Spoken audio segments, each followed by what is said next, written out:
Okay, good evening everyone, and thank you for joining once again for the shir. Let me begin by thanking our sponsors for this evening. We are honored that the shir is sponsored by Donald and Linda Sharp in honor of Donald's Kanai Nahara 93rd birthday. Wonderful simcha. We wish a huge mazel tov to him and to them. Great supporters of the shir, and it's very special to sponsor the shir in celebration of that event. And here we have anyone else who would like to sponsor a future edition for anything, then please do help yourselves to one of these flyers or as publicized. So the title of the shir is Navigating Complexity and Commitment in Family Dynamics. There are very few parshiot as detailed in terms of the complexities of family dynamics, but also the commitment that's involved. I'd like to just begin with a very brief story, a lesser-known story about the years of the Warsaw Ghetto. When the Nazis opened the ghetto in November 1940, they took an area that was 2.4% of the size of pre-war Warsaw, 2.4% of the entire land area. And in that space that was 2.4%, they put a third of the population. The Jews were approximately a third of the population of Warsaw, so they moved a third of the city's population into an area that was 2.4% of the size. There was a lady living in Warsaw at the time whose name was Irina Sandler. And Irina Sandler, who was later honored as one of the righteous among the nations, one of the most remarkable stories and lesser known, I think, in some ways. She worked for a Warsaw Social Welfare Board or something, and she took it upon herself to try and save Jewish children. And she smuggled them out in whichever way she could. She smuggled them out through sewer pipes and through anything that she could to save these children. And of course the parents had to make that most awful decision of all, not knowing what the future would hold, but at the same time understanding that this was the potential to save their children. During the course of the war, Irina Sandler saved 2,500 children. And that towards the end, I think she was captured and beaten by the Gestapo. They tried to break her, to give away the identities of these children. And she refused to give them away. She had hidden away and she was crippled as a result, but she survived the war. And in order to save the children, she gave them completely different identities. That's how she saved them. They had to assume completely new identities, and these were young children. And she was worried, how would they remember who they were? And under an apple tree in some secret location in Warsaw, she buried the code to the names she had given them, so that one day she would be able to recover those names, and she would be able to match up the names that she had given the children to their real names, and one day return them. And after the war, she managed to recover that list and indeed match up the children to who they had been before the war. It's the most incredible story. There's a film on Netflix on it about it. And the most amazing thing about the story is the fact that this story really reveals what goes to the heart of what it means to have a commitment of family loyalty. You see, these parents, they had to give up what was more precious to them than anything in the world. But the one thing they wanted to preserve, which she was able to preserve, was who they were, their identity. The identity of what it meant to belong and belong to that family. And that was the one thing the parents wanted. And to be able to fulfill that promise was an incredible gift, an incredible story. And I think it's important because it goes to the heart of what this parsha represents, which is something which families continue to grapple with to this day. And everything we see in Bereshit, in Genesis, has to guide us in how we live our lives. And we realize that in the foundation of a family, there are complexities, and it's not simple. And often, the dilemmas are around commitment. Is it the case that there's anything at all one would do for that loved one, that commitment, the family bonds, the child, the sibling? How close is it so that anything goes? Or are there situations where the dilemmas are simply too complex and one cannot always say that the family commitment beats anything else? And these are some of the issues we're going to grapple with. We're going to look at, hopefully, 4 different relationships. We will begin by looking at the relationship between Yaakov and Esau, the brotherly relationship between the two of them. We will move on to the relationship between 3 ways, really. Yaakov, Dinah, and the brothers, right? Yaakov and Dinah's brothers, which of course is the incident surrounding Shechem. We will then look at the relationship between Yaakov and Rachel, also very important, very critical to understand as well. Rachel, who dies in childbirth in this week's parsha, the relationship between Yaakov and Rachel. And finally, Yaakov and Reuven. Yaakov and Reuven, the incident towards the end of the parsha, where Reuven does something which clearly significantly upsets his father. We'll look at this as well. So the idea is to try and get through this. We'll try our best. And we begin with an Orach Chaim. The Orach Chaim, I think, sets the scene for everything that follows in this shir. The Orach Chaim is on chapter 33, verse 9. Perek Lamed Gimel, Pasuk Tes. It says as follows: Vayomer Esav Yeshli Rav. Achi, my brother, Yehi Lecha Asher Lach. We're all familiar with the story. Yaakov comes forward. He gives him this incredible gift. All of the wonderful things he's produced in order to try and get his brother to be reconciled to him. Lots of discussion as to why he does this, the order he does it in. Anyway, we're at the stage of the story. Perek Lamed Gimel Pasuk Tes, chapter 33, verse 9. It says, Esav says to Yaakov, who is this camp? What is it? What are all these things you're sending me? And he says, Nimtzu chen b'nei Adonai, I want to find favor in your eyes, my master. Vayomer Esav Yeshli Rav. Esav says, Yeshli Rav, I've got a lot. Achi, my brother, Yehi Lecha Asher Lach. You take whatever you take it all back, right? And we know how the dialogue continues, that Yaakov insists and says, no, I want you to, whatever. The Orach Chaim asks a very simple question. Why is it that in the middle of this verse, you have the word Achi, my brother? He's speaking to him. Vayomer Esav. Esav says, Yeshli, etc. What's the Achi? And also, if he was going to add in that word Achi, my brother, because it's talking about, the closeness and the connection, whatever, you should say it at the beginning, right? You should say, Vayomer Esav Achi, Yeshli Rav. What are the two things here? Let's look at the second paragraph in the source one. Ochein, however, Kavonas Esav, hu al zeh haderech. Says the Orach Chaim, died in 1743, Morocco, then moved to Yerushalayim, I think. He says like this: Kavonas Esav hu al zeh haderech. The intention of Esav is in the following way: Im letzat hano asiyat tomachaven. If your intent is to benefit me, Yeshli Rav, I got loads of stuff. Esav says, I've got much. Ve'in tzorech lozeh. I don't need this. Ve'im lahanos atzmucha tomachaven. If your intent is for your own benefit, kadesh yiskarev libi eilecha, so that I should be close to you, k'moshe gilo ba'amro limtzochein, as Yaakov indeed reveals, because he says, I want to find favor in your eyes. That's why you're giving it. So if you're giving it for me, I've got plenty. And if it's for you, because you're trying to effectively find favor in my eyes, or to call it a less favorable term, bribery, in some way to find favor through giving this gift, Achi yehi lecha, my brother, it shall be yours. Perish, that means, Lo yukar ahavasi eschashi letzat ha'achva elaim tachzim min choscha. It will never be clear that my relationship, my love, and my connection to you, this is Esav speaking, unless you take back the gift. Because if I take the gift, without this, now if I keep the gift, that which I am conducting myself with a sense of brotherly love,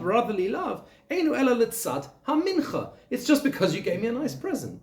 That's what the verse means. Achi, my brother, perish.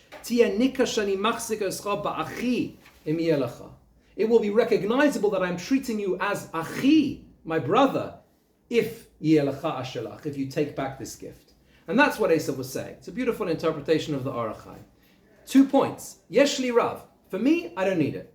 If it's for you, because you think you're going to become closer, you'd like to become closer to me through this gift, understand, Achi, I want you to be my brother, and therefore take back what you own. And again, this all has to fit in to that discussion which we'll come to now as to, well known as to Esav's sincerity or otherwise, much debated, much discussed. The Orach Chaim is clearly going with the side that he indeed, at that moment, he was clearly felt a brotherly love and a connection.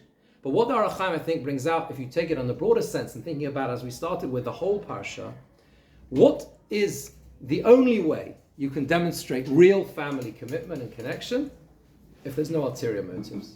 As soon as you insert into a relationship, a family relationship, anything that is external, there's any sense that you're doing this only because you want something else, then that's no longer achva. That is not love that is created by a relationship. And again, achva represents that, right? Here it's brothers, but it can be any family relationship. Connection and commitment has to be there regardless, without of any other ulterior motive. And that's what you see from this Orach Chaim. Now, what is the potential? What is exactly the possibilities, and how far can this relationship go? So we're familiar with Rashi. Rashi tells us that when they meet, and this is, of course, a few psukim beforehand. If you look at chapter 33, verse 4, Perek Lamed Gimel, Pasuk Dalad, it says, Vayoratz Esav likroso. Esav runs toward him, Vayechabkehu, he embraces him. Vayipoil al tzavarov, he falls on his neck, Vayishakeu, and he kisses him, Vayivku, and they weep. So Rashi tells us that there is a famous debate about this. The dots that appear in the Sefer Torah, the nekudot which appear above the word, indicate something. Some say that it indicates that it was a negative. He didn't really kiss him with his entire heart. He didn't really love him. However, Rabbi Shimon ben Yochai gives a different interpretation. Halacha, this is the second line on the second source. Halacha, it is a halacha. Biyodua, it is known, she'esav soneh li Yaakov, that Esav detests Yaakov. In other words, that's the guiding principle. But in this moment, the tables are turned, everything changes, and at least temporarily, his mercy is stirred up, and he kisses him with his full heart. There's a lot to say about this statement of Rabbi Shimon ben Yochai, a huge amount. You would probably have heard multiple different interpretations. Every word here is interesting. Halacha, what does that mean? It's a halacha. Beyadua, it is known. That you could take apart every word of this Rashi and try and understand it, but what I want to do is just share with you two brief interpretations which are slightly more contemporary. One is from Shimon Schwab, who was the Rav in Washington Heights. He left Frankfurt upon Main to in Germany and moved to America and becomes the Rav of the famous Yekish Shul in America, in New York. And he says the following idea, and then we'll follow that with an idea from the Netziv. Mayam Beis HaSheva, source 3. V'kiros Esav Godel Hanes, shenis hapech tivo, going with this idea of that at that moment everything shifts and he really loves his brother. He realizes that his whole nature has changed. Even though he detested him and wished to kill him. Hikim atzovei hashofel, at that moment he realizes his own lowly status. Ubocha, and he wept. Al mashe ibed oloma. You know why he wept? He wept because he realized everything he had lost in all the intervening years. Even though he had been raised in the house of Avram v'Yitzchak, Yorad Ploim, Amok Amok, he had fallen so far away from that. He'd involved himself in activities which were nothing to do with how he'd grown up. He realized he could have been the same as his brother. Why did Yaakov weep? The Yaakov bacha kashira ich ben Yitzchak v'neched Avram nofel bira mikto, etc., etc. He wept because he was desperately sad to see how far his brother had fallen. And that is why it says Vayivku. That's why they wept. So here this answers a number of points. Number one, it explains why Yaakov cried. Because what was the cry for Yaakov? We can understand it. Maybe we could say he was crying with relief. But the challenge is that because it says Vayivku, they wept. The understanding is, and this is how he develops it, this is part of a much larger piece, that it must be they were weeping on the same point. And therefore, what was the point? What was the point? Vayivku, they wept. It doesn't say Yaakov wept and Esav wept. They wept about the same thing. They were weeping, according to this, about what could have been. That's what they were weeping. They've been separated for so long. They had become so different. Esav had drifted so far away. The whole story. And they wept at what could have been, but wasn't. In other words, what their relationship could have been, what life could have been, how it could have played out. And the miracle of being able to do that in that moment and the temporarily suspended animosity made a huge difference. The Netziv takes this a step further, the same idea. The Netziv also understands that this was a momentary break and pause in any form of animosity that existed between them. The Netziv died in 1893. He was the Rosh Yeshiva of the Volozhin Yeshiva and very famous and fascinating and very important individual in the history, certainly of the development of the world of learning. Volozhin is considered to be the first of the modern day yeshivot. So any yeshiva or seminary or whatever institution that exists of higher learning really has its roots and origins in the modern period with this yeshiva. He says that the weeping and the weeping together, look at source 4, Shnehem Bachu, they both wept. Bolalami, this comes to tell us, Shegam Yaakov nis'ora alov l'shah zu ahava Esav. Yaakov was also aroused to a sense of love for his brother Esav. V'chein l'doros. And this applies in every successive generation. B'shar shezera Esav mis'orim beruach tara l'hakar ezer Yisrael. Whenever the descendants of Esav are able to be aroused with a spirit of purity, to recognize and respect and understand the descendants of the Jewish people, of Yisrael, of Yaakov, and Ma'alosom, and their status, as gam anachnu mis'orim l'hakar es Esav. We do the same and we respect them as well in the same way. And he brings an example, the famous example of Rebbe, who the Talmud tells us, the Gemara tells us, was a great friend of Antoninus, who was none other than Mark Antony, supposed to have been Mark Antony. And therefore, we say they had a great friendship. There's a fascinating passage in the Talmud about this. So this is also the same idea. The same idea that the love and the brotherhood and the relationship between Yaakov and Esav could have been so different. At that moment, according to this interpretation, it was genuine. It was a genuine bond. It doesn't last. It doesn't last. But it can be recovered again in future generations. That's the message of the Netziv. It can be. And whenever that, there is the ability to, but it's always reciprocal. This reciprocal connection, this understanding, and therefore there's a potential to recover that.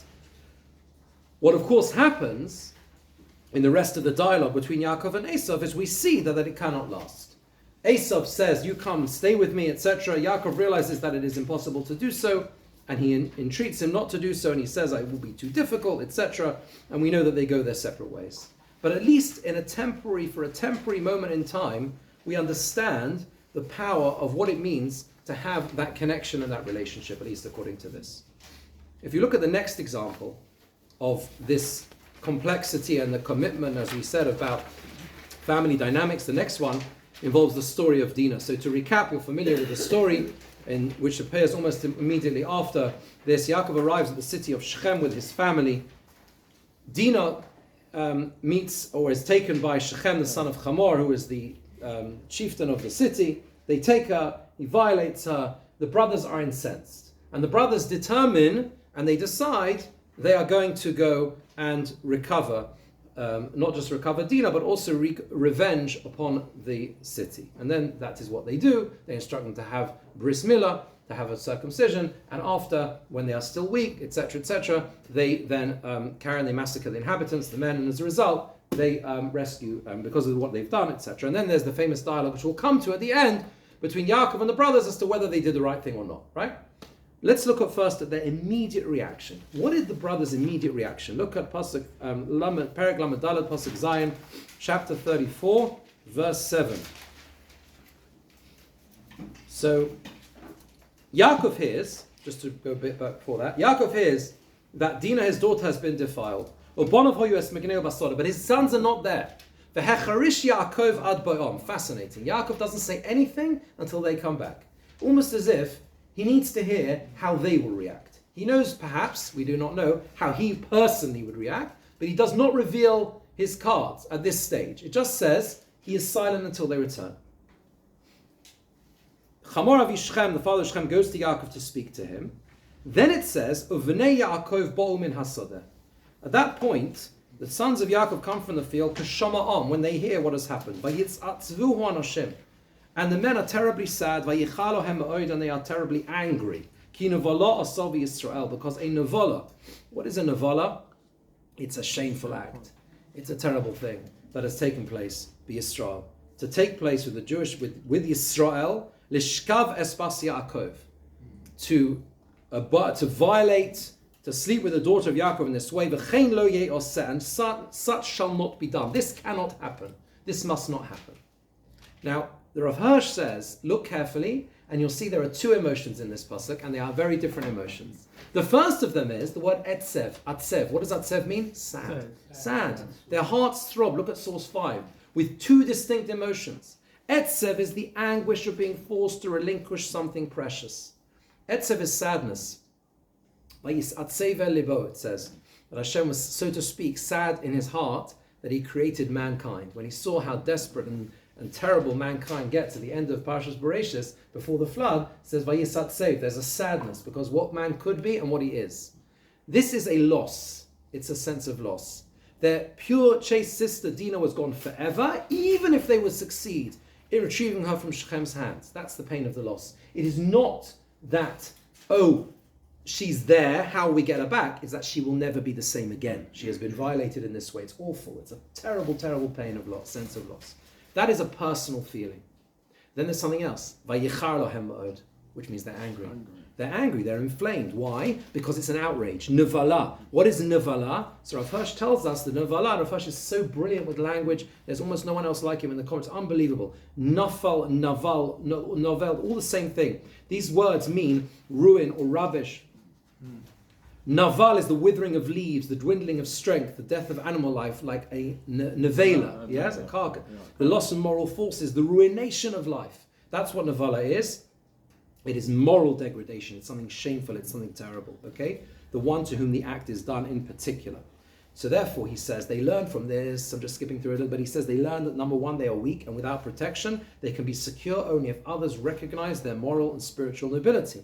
They thought they were safe, but they weren't. Look what happened. And that is why it says, that is specifically why, Nevala Asa Yisrael. Yisrael is the transformation. When Yaakov receives the name Yisrael, this plays through in all of the whole story. You find many commentaries explain this. The word Yisrael is used when the Jewish people are trying to, we refer to the Bnei Yisrael as what they can become. So Yaakov is a heel, Yisrael is God towers above all, it's the potential we have. In other words, the moral ability we have. And the moral ability to shine a light, to make a difference, etc. However, here, Israel's human dignity was violated. Shechem would not have dared to do this as the daughter of a full citizen. It was only to Dinah because she was just a Bas Yaakov. She was merely seen as a Jewish girl. Can you see how he's done this with the words? What does it say? Look again at the pasuk. Ki nevala asav Yisrael. A nevala, a terrible act, moral degradation, has been done to Yisrael, which is Yaakov's name when he's referred to as the optimum, what he can become, the potential. Because Lishkavas Bas Yaakov, because they saw as just a Jewish girl, Bas Yaakov. Yaakov is the name that is given when it's not at that sense of transformation and potential and possibility. Terrible, terrible thing. Question is like this. We see here there are two reactions. What is the primary one? What is the one? This is a really interesting question. What is the one that ends up driving their final words to Yaakov? In other words, they do the act, right? We know what they do. They commit revenge. They extract vengeance against the city. They massacre the inhabitants. So look at the end of the chapter and look at the dialogue. So Perek Lamed Daled Pasuk Lamed, right? 34, verse 30. Vayomi Yaakov el Shimon ve'el Levi. Shimon says to Yaakov says to Shimon and Levi, Achartem osi. You stirred me up. You've caused a big problem. Lahavi sheni. To disgrace, to scorn me, to cause me problems. B'yoshev ha'aretz. It's how you translate exactly that word, maybe related to the word busha. It's something bad. B'yoshev ha'aretz. B'klani v'aprizi v'ani mesei mispar. Only a few people. I'm only a small group. We're only a small number. We are a very small part of the population. V'nes v'olai v'kuni. They will gather against me and smite me. V'shmadati ani avesi. And I and my house will be destroyed. V'yomer, and they said, Hachazono ya'aseh sachosenu. Shall our sister be made as a harlot? Now those words, which Yaakov of course does not respond to, one of the most powerful endings in Tanakh, because there is no response, it's left hanging. Hachazono ya'aseh sachosenu, shall our sister be made like a harlot? What drives those words? That's my question. In other words, is it emotion? Is it the reason one or reason two? We said there are two things, and it's clear from the beginning of the story, there are two reactions they have. The first one is etzev, loss, sadness, pain. And the second one is anger. This is a moral outrage. How on earth could this happen? And you can ask yourself that question and think, well, which one is the primary one? And I think that there are different approaches in the commentators, and it's really interesting to see this. The Malbim says, Malbim dies in 1879, one of the classic commentators more recent times on Tanakh. He says, and it's such an insightful commentary on Tanakh in so many ways. He says, Vayomeru, and they said, hey Shiva, their response to Yaakov was to his comment, which was, look what you've done. Because you've acted in this way, everyone else is going to start with us now. We've got big problems now. Shebehefech, they said, no, it's the opposite. Achasha anachnu mesei mispar, because there are so few of us. V'garim ba'aretz, and we are just strangers. Gerim ba'aretz, we're just strangers in the land. V'yischilu lefroitz bonu. And they've begun to take advantage of us. You know what Pirzah is? It's a breach. They've broken in, that's it. But they've taken our sister like a harlot. Im nacharish, if we are silent, what's going to happen? Yasu banu kiritzonom. They will roll over us. They'll do whatever they like with us. But tzorech laharos lahem, we need to show them. Yesh le'el yodenu le'inokeim min hanogea banu l'ra. We have the ability. We have the strength. Here le'el yodenu, here means strength, right? We have power in our hands to not be a walkover. Because if we don't do that now, when the first breach is made, you're finished. That's it. Middle East is a very dangerous place to be. You can't let them steamroll over you. That was their response, right? If we just let it go, everything else will follow and we're finished. Right? That's the Malbim. So that's one. Which one is he going like? According to the Malbim, what is the basis of their response? Is it reason 1 or reason 2? Reason 2. It's really 2, exactly. It's because there is a moral outrage that has taken place. We cannot act like Yaakov. We need to act like Yisrael. We have to act and stand up for ourselves. God towers above all. Stand up for who we are, fight against them. There is one very brief comment of Rashi which is incredibly puzzling. Look what Rashi says. Rashi says, I reproduced it here because it's so small. Rashi says on this next page. What does Rashi say? Es achoseinu. What does es achoseinu mean? Our sister. Rashi translates it, Yas achasana. Does that help you? Yas achasana or Yat achatana. That means our sister. Right? That's all Rashi says. It says achoseinu in the Hebrew, and he gives an Aramaic translation, which is the same as actually appears pretty much in the Targum Onkelos, a classic Aramaic translation, who says la'achatana. Okay, the full verse in Onkelos reads, which is not on the sheet, va'amaru, and they said.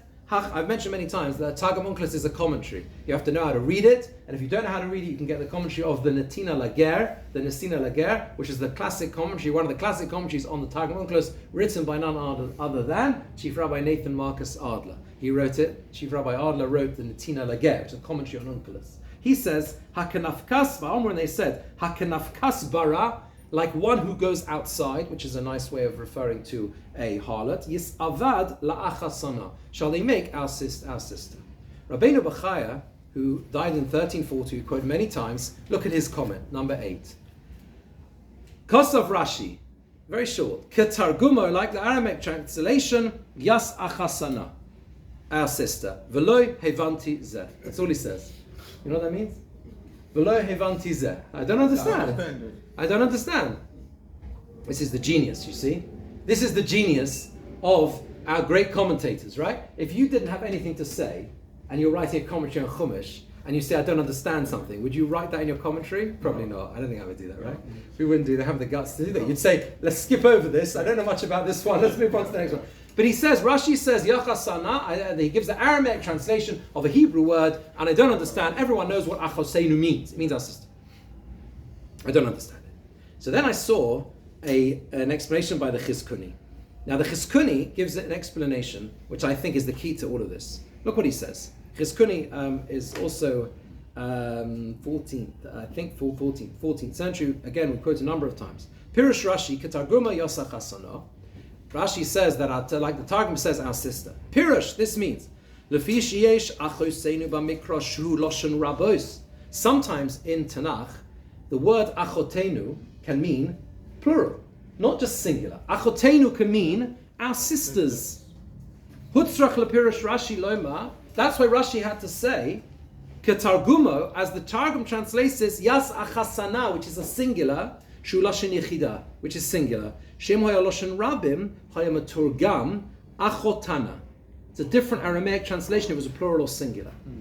So Rashi is telling us this is a singular form. And this, I think, is the key. Because perhaps the reason why Rashi says this in his genius, and it's hinted, and it's small, and it's tiny, and it's one word, is Rashi is trying to tell us that the reason and the primary motivator for what they do is not the moral degradation. It is not the problem that will affect us in the future. It is not the fact they will steamroll over us. Their problem is, it's our sister. Achatenu. It is our sister. It is not our sisters. Hakazono ya'aseh sachosenu. Shall they make our sisters like harlots? Which would be, what? The future. This will happen again. They'll do this again. Look what they'll do to us. No. Hakazonah ya'aseh achotenu. This is our sister. Just her. How could we not defend her? That was their response to Yaakov. In this level, we can perhaps suggest that what Rashi means is Rashi sees their primary response as an anguish for their sister, and it's not about the consequences. And if that's the case, and if that's how Rashi understands, according to this explanation of their response, then we understand a much deeper insight into what is really going on in the dialogue between Yaakov and the brothers. Again, the first way we understood it was, there's a practical dialogue. In other words, Yaakov says, because you've done this, I'm in big trouble. Everyone's going to chase after me. They're going to realize we've raised the head above the parapet. When Jews make a noise, you've got to keep your head down. And now you've decided to take revenge, and everyone's going to come and go for us now. And what is their response? This is the way we explained it before. On the contrary, we've shown that we're not a walkover. How prescient is this, right? That's the dialogue, right? That's the dilemma. How often have Jews faced that dilemma in history? Do we keep quiet? Do we make a noise, right? This is the thing. According to this explanation, it's different. Yaakov says, it's about the wider picture. It's about the consequences. You've got to think ahead. You can't just act on the basis of the moment, even if it's so critical. And even if your commitment is so strong and you've got to defend your sister. And what is the brother's response? Their brother's response is, she's our sister. We cannot let this go. We could not do anything else. We had to protect her. We had to defend her. This is not a commentary on right or wrong. This is a commentary on the depth of dilemmas that exist in the lives of the others, of our ancestors, right? According to this explanation, what I think is going on here is it's the debate is how far does that go? How far does that commitment go? And the brothers say it's got no end. It doesn't make a difference. Because of what they did to her, we had to act in this way. And there's much more to say, and why they had to act in that way, extract revenge to that extent. There's many more questions. But I think this is a fascinating insight. And especially, I'll come to a second, especially into the fact that you see one word in Rashi, which if you understand it correctly, he's got a very deliberate meaning, and something he's trying to do here. Explain to us, yeah. Do any of the commentators address the fact that Yaakov just seems to be looking after himself? In what way? Well, he says that you brought trouble on me and my household. Yaakov doesn't seem to be saying anything about what's happened to Dinah. It's all me. I think that it's not about. How can it be that you would obviously understand that Yaakov cares about what's happened to Dinah? I think that's self-understood. But Yaakov's point is about the revenge action that they've taken, right? And we know that at the end of their, when he gives the blessings at the end of Vayechi, he returns back to it, etc., because of what they've done. I understand what you mean in the sense that it doesn't say explicitly that he.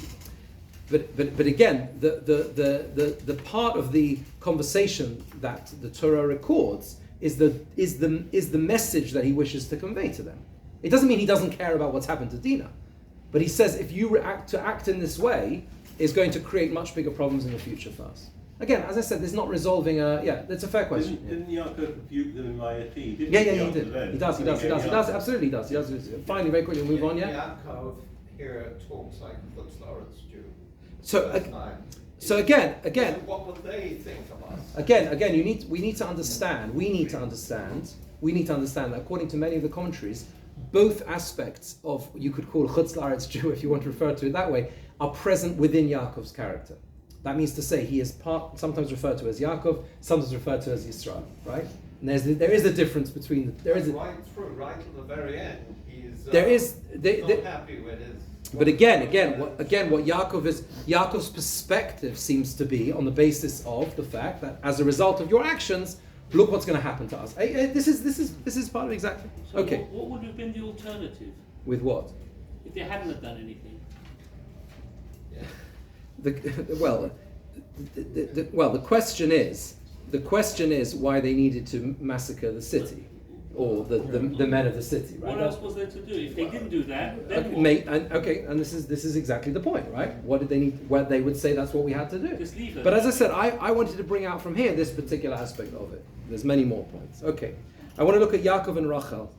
So the most tragic episode that exists in the Parsha, apart from the one about Dinah, there are a number of tragic episodes, but this one, which is the very brief episode that takes place with the death of Rachel. And if you look at it inside, it says that. Let's just look at the psukim inside, chapter 35, verse 17. Parak Lamed Pasuk Yud Zayin. Vayiva Aksher Sovel the Torah became difficult in her labor. Vatomer lo hamiyaledes al tirii. The one who was the midwife says to her, Al tiri, do not worry, ki gamzel of bein. This one too shall be a son for you. This was the second son that she had longed for, and in fact named her previous son for this reason. Yosef li Hashem ben Acher. That's why it was called Yosef, because she prayed for another son. Vayhi b'tzeis nafsho meis, and it was when her soul left her, for she died. Vatikrosh shemo Ben Oni. What does Ben Oni mean? We normally translate it as son of my mourning. Va'aviv koralo Binyamin, but his father called him Binyamin. And Rachel dies, as we know, there on the wayside. Now I had a basic question. You would think that Yaakov, the one thing he would do would be preserve the name that his tragically dying wife gives to the child. No? Wouldn't you think that would be the thing he would do? The last thing she says is, this child is to be called Ben Oni. However you translate Ben Oni, which we'll look at, you would think that's the last thing he'd do. We know that in antiquity and in even up to relatively recent times, right, it was the most dangerous thing that a woman would be involved in was childbirth. I mean, it was maternal mortality. You'd think the last thing he would do was to be able to say, the name you've given, this name shall stay. And it says he calls him Binyamin. So what is the reason for this? Now, the classic approach by the commentators, majority I think of the commentators, are that the two names represent two different things. So the Ibn Ezra tells us, this is source 10, what is Ben Oni? Ben Aveli, the son of my mourning. And that's, he brings a number of examples. We refer to someone who, God forbid, loses a close relative as what? Not yet an Avel, but an Onen, right? To be an Onen is someone, an Onen is someone who is in that intense beginning stage of grief. And that's what it means, lechem onim, bread of poverty, lo achalti v'oni, etc., right? So, this is the Ibn Ezra. And if that's the case, Yaakov is giving a totally different name. What name is Yaakov giving? Rashi seems to learn like this as well. Rashi gives a few explanations of the word Binyamin. Benyamin, either it means to do with the south, or it means to do with the fact Binyamin is Ben Yamim. It means like Yamim. Yamin is like Yamim, days, because he was born when he was already older. Yeah, so therefore it's the son of days. Like people talk about the youngest child, is the kind of the Ben Zekunim, right? Exactly right. Okay, and that's how it is. So there's two. It's two totally different emotions. However, others disagree, and others seem to learn differently in a really, really fascinating way. And now, one thing you have to realize also is it also interesting is this is the only one of the tribes not named solely by the mother. Do you know that? All of the other Shvatim, all of the names, look it up last week's parasha, every single name is given only by the mother. This is the only one. The only name of the Shvatim that we retain to this day that was not given by the mother, it was given by the father, is Binyamin. Interesting, right? Okay? No, I see no Leah called him Levi. Maybe Levi. No, Leah called him Levi. But it does say there's a reference there about Hashem. Yeah, that's right. It does say, no, it does. Yeah. But she does. I tell you what, you're right, because at the end it says Karashimo. Who said that about the Karashimo? He called his name Levi. So she gives the name, but the reference Karashimo, we understood that the reason why it says it there is that the Medrash says, because Gavriel brought him in front of Hashem, and Hashem said, because he's the one who's going to serve me, therefore he called him Levi. Okay, but the reason for the name is still from Leah. Okay, very good point. So, the Ramban has a different explanation. V'anochan be'enai, this is source 11, ki imo karato ben Oni. His mother called him Ben Oni. What does that mean? V'rat saloma ben Evli, the son of my mourning. Melechem Onim, as we said. Well, they're the same sources. V'aviv asa min Oni kochi. What his father does is he takes the name Oni, Ben Oni, and he doesn't give him a different name, he just transforms it into something positive. And he calls it like Reshit Oni, the beginning of my strength. Or Le'ein Onim, you see, Oni can mean strength. And that's why it's called Binyamin, which means Ben HaKoach or Ben HaChozek, the strength. He brings different examples. The right is considered to be strong, Lev Chacham Liyamino, the heart of the wise is to the right. Yeah, etc. And other psukim as well. Yamin Hashem Romeima. So the right hand is considered to be the stronger hand. Are you with me? And that's the relationship between Yamin and also considered to be, and also the idea of strength. Says the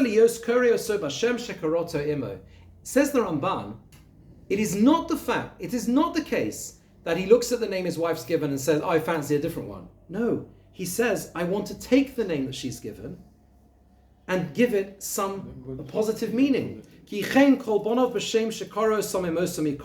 children will be called by the name their mothers give them. Interesting commentary on just human way people work and families. Whatever the mother wants, that's what's going to happen. But he translates it into something positive, into good and strength.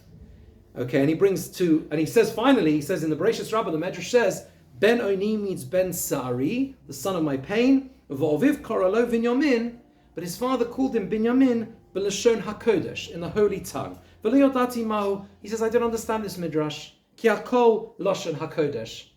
Everything is in the Lashon HaKodesh here. Both words are in Hebrew. It's not a different language. He says, you know what the Midrash means? He says, Avo Ramzu L'Masha Omarti. He says, the Midrash is hinting to what I've said. Shetiragim haloshon l'tova, that he translates it into something good. When the Midrash says that his father called him Binyamin b'lashon hakodesh, in the holy tongue, it means something positive. That's what it means. It doesn't mean that the name Shegiv wasn't Hebrew. It means lashon hakodesh in the sense that he elevated the name. Does that make sense? He elevated the name. And if this is the case, and we understand it this way in the Malbim, which is the penultimate source, he says a similar thing. So we can leave that. It's a similar. He says he goes along a similar track. What seems to be happening here is as follows. Yaakov has faced the most immensely painful moment. His wife passing away during childbirth. It's the most immense pain. It's impossible to even fathom the depth of the pain. What is Yaakov's role now? What is his role? He demonstrates immediately what he must do. And that is to somehow find some strength in the pain. And he literally names his son. He takes the name and the same name, which is Ben Oni, which means son of my pain, mourning, grief. He uses that same word for its more positive meaning, which is strength, which is Ben Yamin, as in the right hand, meaning strong. And that's what he does. And this is, again, I think also fits with the theme of this shiur, because it is the case that in that sense of a family dynamics and family commitment, the commitment lasts long after that relationship, the physical relationship in this world, ends. So that Yaakov will never forget the fact that his son was named by his wife in a moment of immense grief and pain. But he manages to find strength, literally, in the name, somehow. Which is such a powerful lesson, I think, if you understand it this way. And the final observation in the last couple of minutes is the episode that Reuven is, it says it just a few psukim later, chapter 35, verse 22, Vayi b'shkon Yisrael ba'aretz hahi vayilech Reuven, and Reuven went, and it says Vayishkav es Bilha pelegesh oviv, which literally means he lay with Bilha, his father's concubine, Vayishma Yisrael, and Yisrael heard. Now Rashi and the sages famously explain that what Reuven actually did